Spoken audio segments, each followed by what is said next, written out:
Dear brothers and sisters, Allah subhanahu wa ta'ala created man and created him an ambitious creature.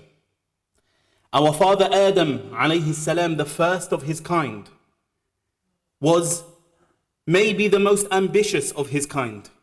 He ate from the tree thinking, or after being lied to, that it would grant him immortality and an undiminishing kingdom. Vastness and boundlessness is what we have been created to desire. Everything else is beneath it. If it is not infinite, then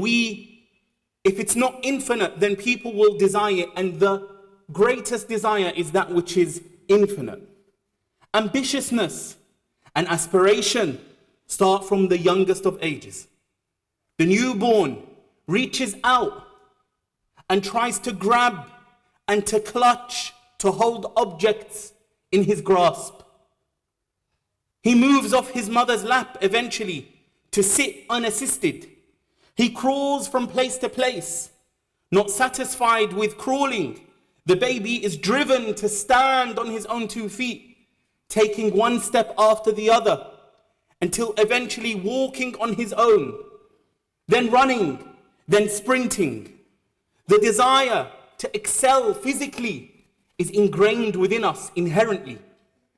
And then after the physical excellence which every human being desires, people's ambitions and people's aspirations differ and vary according to the environment they live in, and the surroundings which mold them, and their personal level of enthusiasm and motivation. But by and large, most ambitions are the same. Most people, brothers and sisters, live the same formulaic life, depending on where they live. Completing their primary education, and then moving on to secondary education, and then either choosing A-levels or B-Techs, for example, a vocation or which will lead on to an apprenticeship, or A-levels which will lead on to university. Work will follow, then marriage, then children. Owning one's own home is the dream. Economic stability for your family is again a normal goal. Whether through building and amassing a huge fortune or making enough to put your children through university, marrying them off, and maybe even helping them put a deposit on their house. And the cycle goes on and on. Now, in and of themselves, brothers and sisters, these ambitions are permissible. They are lawful. No one can be blamed for wanting to excel in their career, whether it be medicine or engineering or law or business or academia, and the list goes on, of course. But when we look at each of these ambitions carefully, we realize that all of them have 3 things in common. All ambitions, all worldly ambitions, brothers and sisters, have 3 things in common. The first is that none of them are fixed. When they are attained, that is, they're not fixed or stable or lasting. Second, that all of them cause a level of anxiety to differing degrees. And that all of them, or that none of them, the third thing in common is that none of them are ends. The bodies we strengthen, for example, and the physiques we sculpt are prone to sickness and disease and will succumb to gravity, which sags what was once toned and pulls us all down to our graves, which is our inevitable end. The perfect houses that we build will suffer dampness, will rust, and will crumble eventually. The money that we have saved sometimes decreases more than it increases. The scientific discoveries and theories are challenged and replaced with new ones. Nothing in the world of science, in the world of engineering, the world of medicine, anything in this world, nothing is stable. Nothing is lasting. The exams that we study for, brothers and sisters, and revise so much so that we may pass, cause us a level of anxiety, do they not? The job position that we hold causes us a level of anxiety. Marriage is the same. Raising our children is a worrying affair, if not the most worrisome. Maintaining your fortune troubles you. Keeping your position of influence and seat of power keeps you awake at night. There is happiness in achieving goals, of course, no one is denying that. But it's not perpetual, it's never lasting. It's always interrupted by anxiety and fear. None of these worldly ambitions are real ends. They are not the end either. Meaning, once one achieves their goals and fulfills their ambitions, there's always a need for something else after it. If something isn't an end, it is by necessity a means. Now we're reminded of the fragility of the material world and its temporary nature when we reflect on the reality of our worldly ambitions and goals. Because the soul desires perfection, the soul is inherently inclined towards what is infinite, immortal, eternal. The dunya will always disappoint. The dunya will always cause dissatisfaction, insecurity, and anxiety.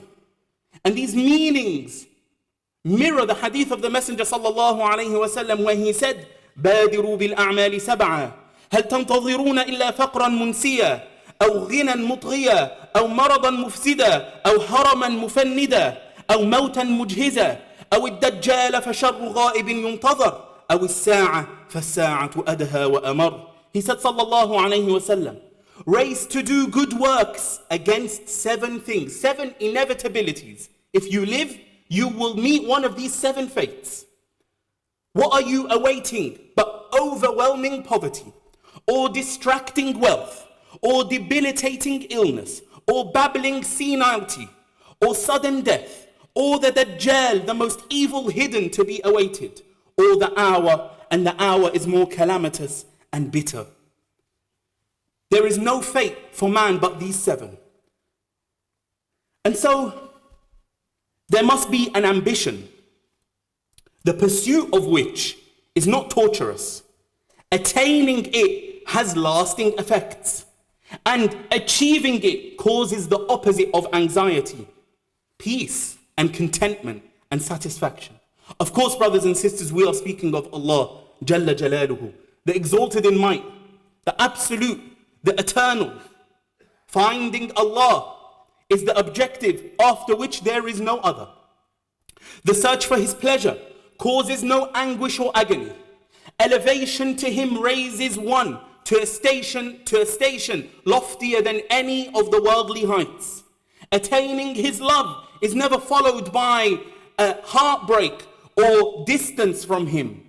Everything else besides Him is beneath Him. And after reaching Him, there is nothing that follows. Subhanahu wa ta'ala. Dear brothers and sisters, the passage of time is ever accelerating. Either figuratively, for those who don't value time and squander every moment they have, or literally for those who live to witness the end of time, where the Messenger sallallahu alayhi wasallam, he said, the hour shall not be established until time is constricted or shortened. The year is like a month is like the week is like the day, and the day is like the hour, and the hour is like the flare of the fire. We all experience this rapid passing of time. We enter into our 20s, start a job, get married, suddenly we're 30. We have a couple of kids, we're doing the school run, going to work, suddenly we're 40. And then 40 comes, and then the end of life is within sight. And then it is but moments before the grave. And so what is there to do, brothers and sisters? What can one hope for in this short life? We're often told to live with purpose. Of course, people vary in their understanding of what purpose is. Most people confuse ambition with purpose. Purpose is found, brothers and sisters, purpose is found in marrying your worldly ambitions with your eternal ambition. Entering paradise and seeking Allah's pleasure is an ambition, and the greatest ambition, of course, but it's not a purpose. Purpose is using a worldly ambition as a means, as a channel, as a conduit to Allah's pleasure, while fulfilling that worldly ambition's material objective, which is islah on earth, reformation on earth. To use your job, to use your family, to use your position, to use whatever it is you are aspiring to in this world, to serve Allah subhanahu wa ta'ala's deen and to reach His happiness. Brothers and sisters, we've entered into the month of Muharram, which signifies the beginning or the start of the new Islamic year. An entire year has passed, and like everyone, we all feel that it has passed by in the blink of an eye. And we say the same thing every year when a year ends, and it never gets old, and it never loses its meaning, and that is because it's a truth confirmed by Allah. He said, وَمَا أَمْرُ السَّاعَةِ إِلَّا كَلَمْحِ الْبَصَرِ أَوْ هُوَ أَقْرَبُ. And the matter of the hour, meaning the coming of the hour, how close it is as a twinkling of the eye or nearer. Like the blink of an eye or even nearer. But despite this short life, brothers and sisters, which we live so quickly, man's nature is to possess overreaching ambitions. The Rasul sallallahu alayhi wa sallam was sat with the companions one day, and he drew a square.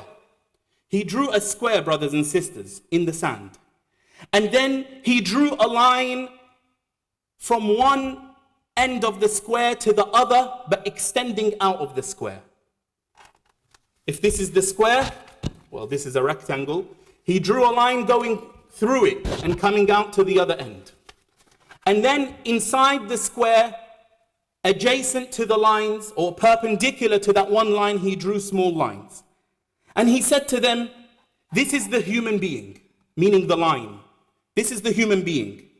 And this square is his ajal.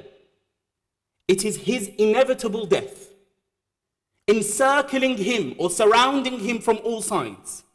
And this line outside the square, the one that extends outside the square, is man's hopes. It's man's ambitions, it's his dreams. They go on beyond his life, beyond his appointed life. And these small lines are the calamities of the dunya. If one misses him, the other will afflict him. And if that misses him, the third will afflict him. Brothers and sisters, we all have many hopes and ambitions, more than we can fulfill in this one life. While it's healthy to be ambitious, excessive hopes can cloud our vision and distract us from our purpose. I want to do this and that and this and that and this and that. Too many people say. We are encouraged to narrow down and specify what it is that we want to achieve in life. To place for ourselves short-term goals and long-term goals. To let those short-term goals serve to pave the way for achieving the long-term goals. Whatever doesn't feature as a means to fulfilling the long-term goals, we don't busy and occupy ourselves with. Now, how can we make Allah subhanahu wa ta'ala, whose pleasure is our ultimate goal and ambition, part of these worldly ambitions and worldly aspirations? Where does Allah subhanahu wa ta'ala fit? Or rather the other way round, where do these worldly ambitions fit in our path to Allah subhanahu wa ta'ala? It is through taqwa, brothers and sisters, consciousness of Allah during your work. You see, Allah subhanahu wa ta'ala will not question you over how much wealth you have. That doesn't feature in the Quran or in the Sunnah. Allah does not ask anyone how much wealth they have on the Day of Judgment. He will ask, how did you earn that wealth? And on what did you spend it? He will ask us about the means. The means. Was Allah present in your heart when you made that money and when you spent it? Did you obey Him? The same applies to all worldly affairs. Did you cheat in your exams and qualify unjustly? Did you bribe people to take their votes? Did you lobby to remove honest and trustworthy people who hold the powers that be to account? Did you exploit your position once you attained it for personal gain? Allah subhanahu wa ta'ala will not ask us about our worldly ambitions. Why were you a CEO, or why were you a surgeon, or why were you a business owner, or father, or mother, or scholar? Allah won't ask those questions. He'll ask, how did you get there? And what did you do with that position once you got there? That is how ambition and righteous purpose are distinguished from one another. My dear brothers and sisters, you may establish yourselves in this life, but you must keep and maintain connection with you must maintain connection with Allah. Your hearts must never be severed from Allah. As our Master Ali radiallahu anhu, he said, work for your dunya, for your livelihood, as though you will live forever. And work for your hereafter, your afterlife, as though you will die tomorrow. We all know the advice of the Messenger sallallahu alaihi wasallam, which he gave to Abdullah ibn Umar when he said to him, "Kun fi dunya ka'annaka gharibun aw 'abiru sabil." Be in this world as though you were a stranger or a traveler. A stranger, because this isn't your permanent home created for you to live in eternally. The akhirah, Jannah, is our real home. A traveler, because you won't weigh yourself down with unnecessary baggage. And you should make do with something light during this world. And don't be anchored down to it, because the time will come when you'll have to leave, and that departure will be a difficult one rather than a speedy and happy one. Apply yourselves. By all means, brothers and sisters, apply yourselves to fulfilling your ambitions and to achieve your purpose, which is married to your ambition to reach Allah subhanahu wa ta'ala. But don't be deceived by this life and assume that it will last forever. Allah ta'ala, he said, يَا أَيُّهَا النَّاسُ إِنَّ وَعْدَ اللَّهِ حَقٌّ فَلَا تَغُرَّنَّكُمُ الْحَيَاةُ الدُّنْيَا وَلَا يَغُرَّنَّكُمْ بِاللَّهِ الْغَرُورُ. O mankind, indeed the promise of Allah is truth. So let not the worldly life delude you, and be not deceived about Allah by the deceiver. أقول قولي هذا وأستغفر الله لي ولكم فاستغفروه إنه هو الغفور الرحيم.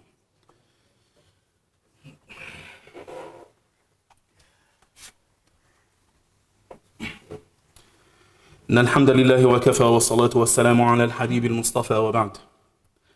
Dear brothers and sisters, this new Islamic year coincides with many changes occurring almost simultaneously. Millions of students just received their GCSE results, and they will determine what they'll go into or what they'll go on to study. A similar number received their A-level and B-Tech results and must make up their mind as to which direction they will steer themselves into adulthood, either higher education or apprenticeships. Many graduates will start new jobs after the summer. Many people got married during the holidays. These transitions, which all of us experience from time to time, coupled with the start of the new Islamic year, are opportunities for us to reflect on our purpose. Am I simply going through the motions of a typical, formulaic, unspectacular, uninfluential life? Who am I right now? What do I want to be? What do I live for? What is my project in life? The truth is, brothers and sisters, most people are content with just a normal life. And that is their right, to live a life of dignity, of equality, of freedom and justice. But there isn't much ambition in a normal life. Don't be Mr. Normal. Mr. Normal was born a normal birth and grew up in a normal home and had a normal childhood and had a normal education and graduated with a normal degree and then went on to have a normal job and marry a normal woman and have normal children and aged in a normal manner and died a normal death. Allah created us with a desire to rise above mediocrity, to not just be content with being normal. Living with purpose, brothers and sisters, necessitates being a special person, to live an eventful life, to have higher goals than most people. Don't settle for second best, not because you wish to satisfy your ego, but because the believer is commanded to always aim for the summit, for the peak, for the pinnacle, even if he doesn't make it there. Because, brothers and sisters, achieving the ambition is not the point. The point is to walk on that path, because Allah Ta'ala will not hold us accountable for the results of our effort. He will hold us accountable for whether we put the effort in or not. And so, even though we may not see, for example, justice in our lives, we still fight for justice, even though we may not see it. The Messenger sallallahu alaihi wasallam reminded us of the temporary nature of this life, and when he said, seize 5 things before 5 things. Your youth before your old age, your health before your sickness, your wealth before your poverty, your free time before your preoccupation, and your life before your death. All of these are temporary states. And like death, they have, and they all come to an end. Life comes to an end with death. Health comes to an end with sickness. And because our life is limited, it's a short space of time in which we can earn Allah subhanahu wa ta'ala's pleasure. We live it once. We don't get second chances and do-overs. And it's not about how long we get to live, brothers and sisters, but it is about the quality of what we have to offer during our life. Some people have lived long lives with very little contribution, and some people have lived short lives which Allah has blessed due to their sincerity. And people have benefited for decades and centuries and millennia after their death. Don't let the line, we mentioned the line that the Rasul ﷺ drew, which extended beyond the square. Don't let the line that extends beyond the square be your hopes. Let that line be the reward which continues after your death. This is only possible if you live your life with righteous purpose.